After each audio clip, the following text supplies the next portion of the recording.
اخلاق کے نہ ہونے نے گھر برباد کر دیا۔ شکل صورت سے گھر نہیں چلتے، نہ پیسے سے نہ ڈگری سے، اچھے اخلاق سے چلتے۔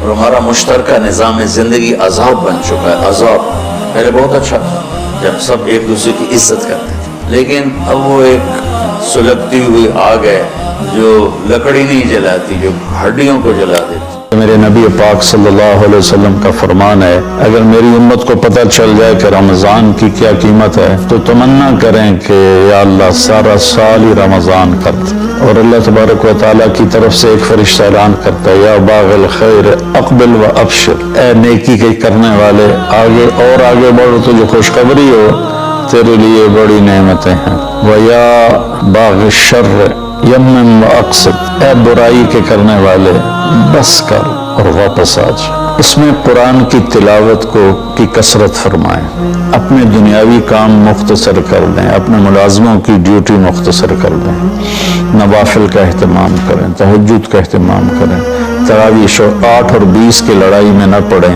جتنے زیادہ پڑھو گے اتنا اجر ہے۔ اگر شراب اور شربت میں فرق نہیں ہے، زنا اور نکاح میں فرق نہیں ہے، حلال اور حرام میں فرق نہیں ہے، جھوٹ اور سچ میں اگر فرق نہیں ہے،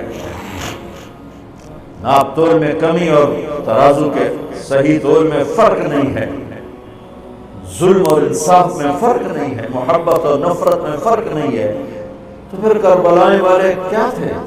نادان تھے۔ یا رب امتی امتی، یا رب امتی امتی، یا اللہ میری امت، یا اللہ میری امت، یا اللہ میری امت۔ تو نظریں طواف کریں گی، یہ آواز کہاں سے آ رہی ہے؟ یہ کون بول رہا ہے؟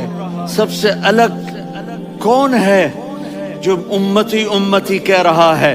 جب نظریں آواز کی طرف چلتے چلتے چلتے چلتے پہنچیں گی تو وہاں میرے آپ کے جولی پھیلا کے کھڑے، یا میری امت کو، یا اللہ میری امت